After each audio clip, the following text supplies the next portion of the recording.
We're making corned beef hash. Why?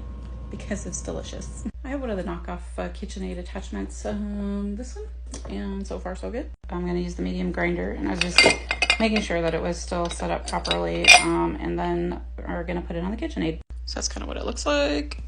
Dun-dun. Don't come between a woman and her KitchenAid. She already knows how to slice, dice, and get rid of things. Cut all the meat into these little cubes, and we're gonna put them in the grinder. I tried to get most of the fat off of there, not all of it, because that has some flavor in there. But now we're gonna grind them up.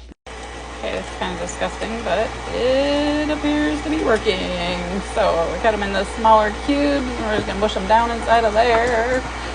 Probably gotta go a little faster. All right, there we are. Now we're in business. There you go, folks. So these are seasonings. That seems to be the most popular to put in here. We have garlic powder, onion powder, and parsley, and of course black pepper.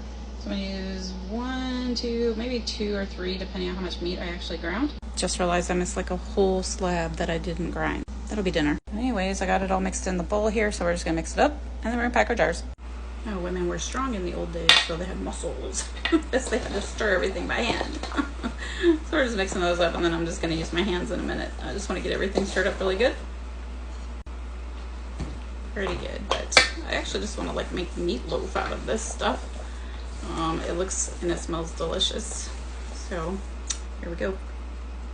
All right, so I packed them in the jar. I did put my chopstick down in there because I was trying to get out as many of the extra air bubbles as possible, or air pockets, I guess. And then I was just using this little jar to kind of tamp them down, so there's no extra space. It's working pretty well. We're gonna have to clean off the top of the jars pretty good. All right, so we got them all in our jar. We cleaned up our rims and wiped them off with vinegar. We got a 1-inch headspace on all of these, and now we're gonna put our lids on. I'm still using hot water in mine. The newer can, I guess the newer lids you don't have to do, but I think it's just one of us old-fashioned type of thing that's ingrained in us. Do what makes you comfortable. I always forget my canner isn't big enough.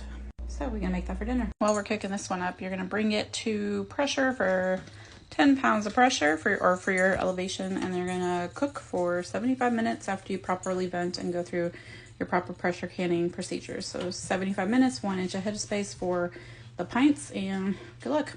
Okay, there's the one I cooked up. This is way better than the can. All right, there you go, all finished. I had one casualty. I might still eat that stuff from the top though. One piece of glass totally fell out.